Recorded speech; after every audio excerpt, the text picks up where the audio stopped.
Can you turn new lumber into driftwood? Let's find out.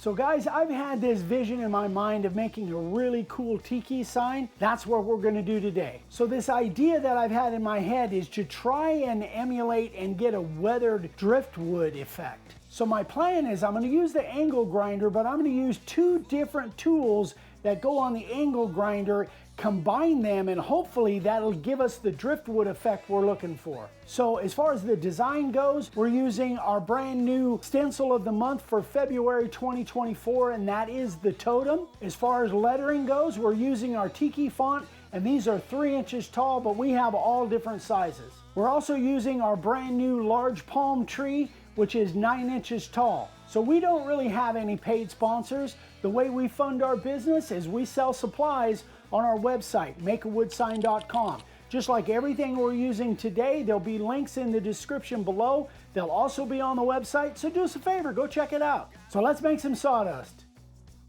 First thing we got to do is make the board. We cut 3 redwood 2x6s at about 50 inches.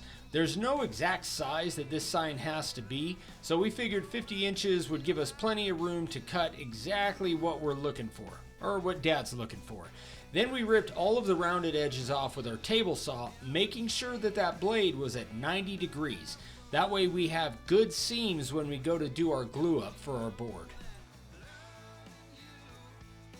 For a while we were using the Rockler clamps, but we decided to kind of kick those to the side and just go back to our regular pipe clamps. Dad's just using the Titebond 3, making sure he's covering every square inch of these seams, so when he puts it together he has a lot of good squeeze out. Now because we're just using pipe clamps, Dad's going to put cawls on both ends, making sure that the clamps are tight on the seams themselves. Then he's also going to use some longer cawls on edge to make sure that those seams are as flat as possible.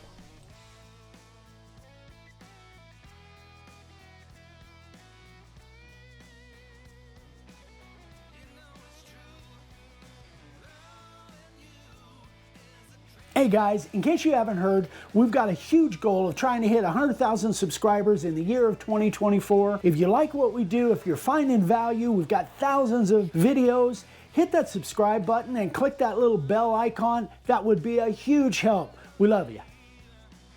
Once the glue was all dry, then I used a 60 grit disc on our disc sander to surface both sides. That way we could pick which side we like better to use as the face of our sign.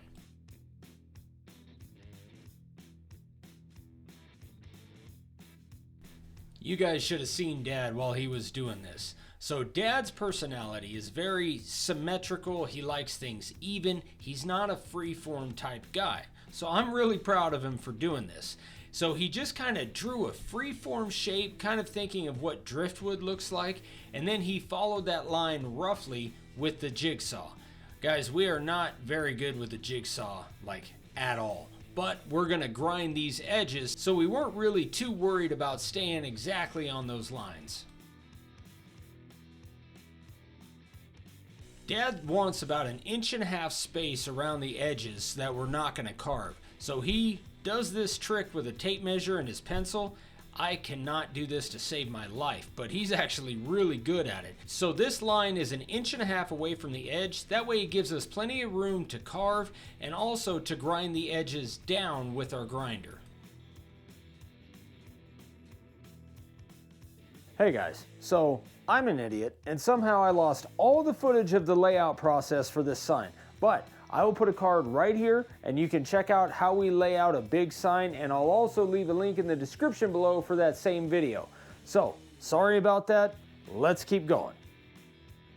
As good as Dad is at sign carving, he's even better at okie rigging stuff.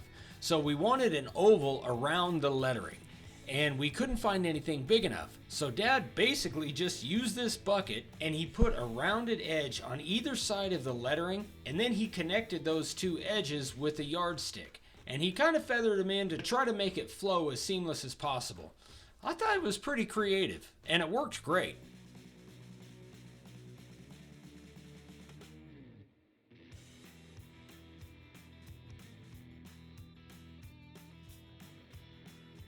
The first bit Dad used is our carving liner bit, which is a fine detail bit at 1/8 of an inch deep. And the only thing on this whole sign he did with that is the vertical lines on the teeth of the totem, just because they're super thin lines. But it wasn't quite as deep as he wants, so he actually went back and redid those with the profile bit. The next bit he used is the profile bit at 3/16 of an inch deep. Now the majority of this sign was carved with the profile bit because the two pieces of artwork are inset, so he did all of the profile with that first, and then he's going to come back and take out whatever's left with the 90-degree bit. Now some of these lines Dad probably could have used like the 60-degree, but it was a little bit too thin for that. And not just that, he would have had to go back and forth between the profile and the 60 a bunch of different times. So when you have a line like the edge of the mouth on that totem that is just a little bit thicker than you would normally use for a profile bit, but also it's a little too thin for the 60-degree, your best bet is to go down one side, get a nice clean line, and then come back and clean up the other side. It just is a little bit faster, and you don't run the risk of cutting a line that's way too wide and kind of messes up your carving. So it's always better to take off a little bit less than a little bit more when you're just not sure.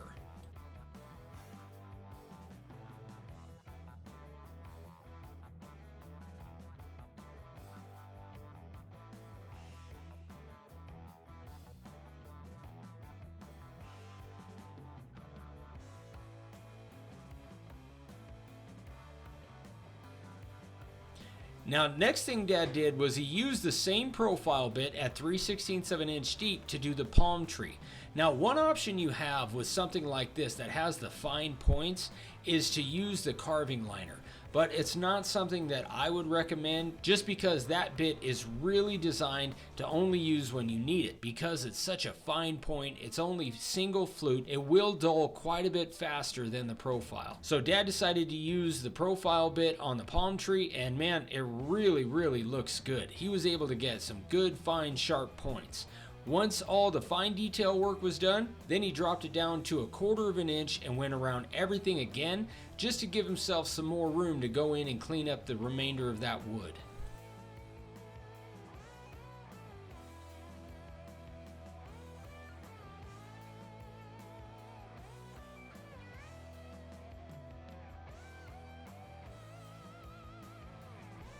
Now Dad's going in and he's carving all the lettering. So this style is called outset, which basically means that the letters will stick out from the carving instead of be carved into the wood. Basically all you're doing is you're going around and you're carving around the outside of the letters. Now you do not have to get it in the first pass. You have plenty of room for error because this is all going to be taken out behind there. So make sure you take your time and work your way into that line, because once you nick one, man, it's kind of hard to fix. Now my favorite font to carve is always Western font. It's just really fun to carve. But Dad's favorite is Tiki, even though we don't use it all that much because it's kind of a specialty font that you really have to have the right vibe from a sign to use. But this font is really easy to carve and it's a lot of fun.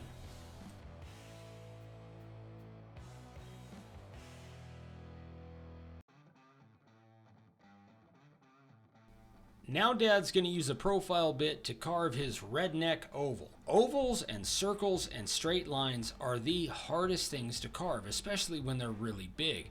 So if you'll notice, he's just really going slow and he's taking his time to stay on the inside of that line. Because remember, everything inside that oval is going to be taken out, so he can work his way out to the line to make sure it's as straight as it possibly can be.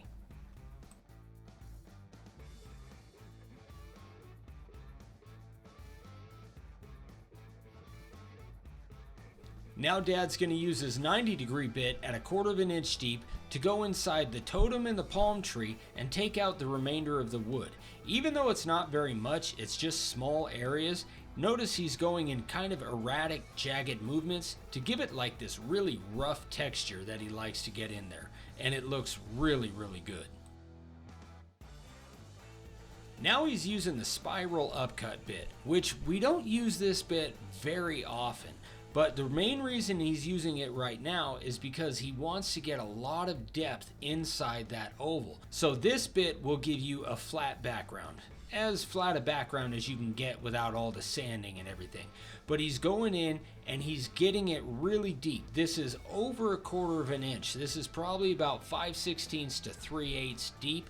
And he's taking out all of the wood in there. Guys, this took some time. This was about a half an hour alone just using this bit and getting all that wood out of there. The thing that you really want to be careful of is you have to get close to the letters to make sure you get all of that flat back there. But if you nick those letters, there is no going back. So Dad really took his time on this, and man, he did a great job.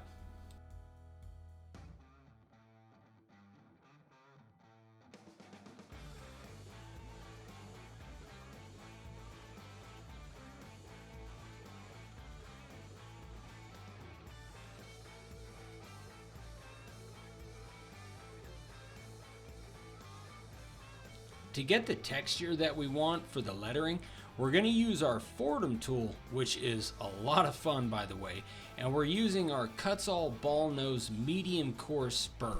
So this is something that you kind of want to practice with. Now you can always go a little bit deeper and redo the texture if you want, but Dad had a really good idea of the type of texture he wanted. So he's going at an angle and he's just giving it kind of a dimple effect, but not really, because he wants it very random. It doesn't have a symmetric pattern to it at all, which is really what Dad likes. So again, I'm super proud of him for kind of thinking outside the box of what he normally does. This took between 30 and 45 minutes, so Dad and I switched off a little bit on this. Now, when we switched off, you can kind of tell where my texture was versus where he was, because we just have had a different angle on the tool itself. So Dad went back and blended them in quite a bit better than I did. You'll notice Dad's going between the letters here. This is where the depth of the cut really helps out, because if you nick like the bottom side of the letters, it's fine, it just blends in with the texture. But when you nick the top of the letters, that's where you really have to be careful. So having it a little bit deeper helps you get in between the letters and also in the big areas like in the O's without messing something up.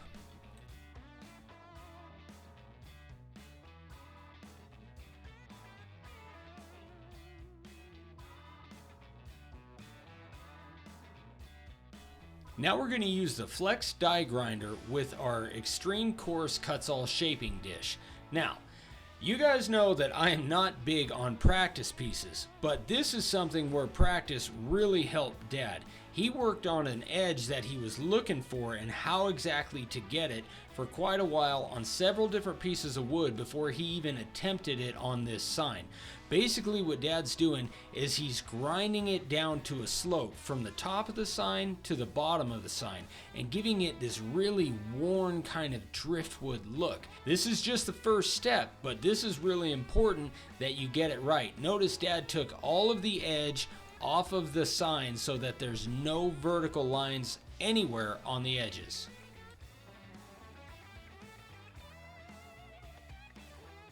Now Dad's going to use the wire wheel on our DeWalt angle grinder. And what this does is really kind of cool. We found this out when we did a frame on an old rustic sign that we did like last year.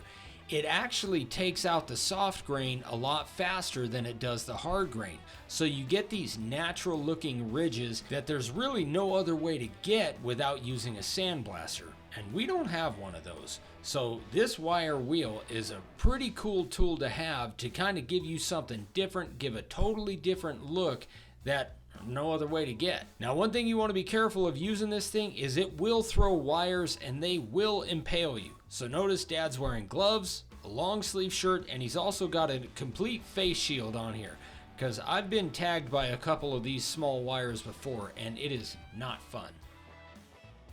Now that all the carving is done, Dad's taped off everything that he doesn't want black in, and he's spraying the artwork black with our primer. Now Redwood doesn't really bleed, but he's still trying not to overspray, even though there's some pretty fine lines in there.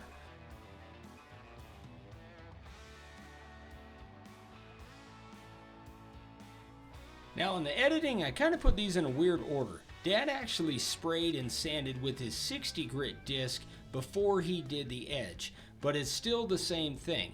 We'd use the 60 grit disc to get all of the black off, and then after we did the edge, Dad went back with his 120 on the random orbital to give it a smooth finish and prep it to do the clear coat.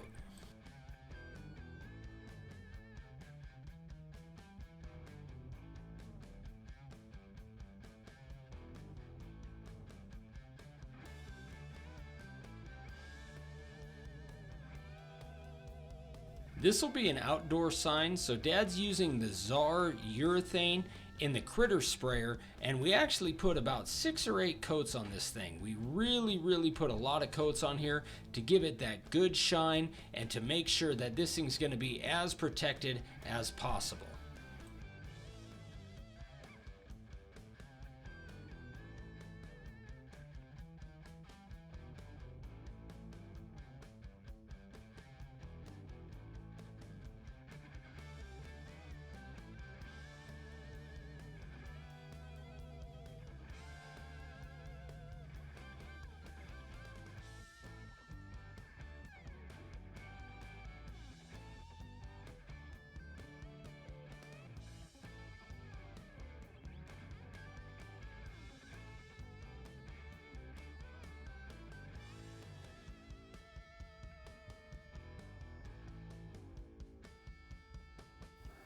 I am so stoked at how this came out. I had a vision in my mind of how I thought it would come out, but it came out even better than that. Especially this edge that has that driftwood, just worn type of look to it. Using a combination of the angle grinders with the cuts-all disc and that wire wheel, it came out exactly how I hoped and even better. So I hope you guys liked it.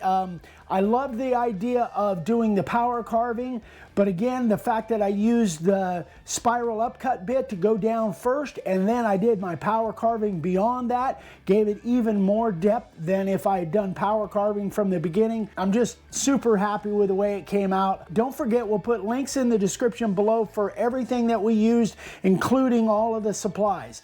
Thanks so much for watching, guys. If you have questions, email me, Eric@makeawoodsign.com. We love you. We'll see you on the next one. Bye-bye.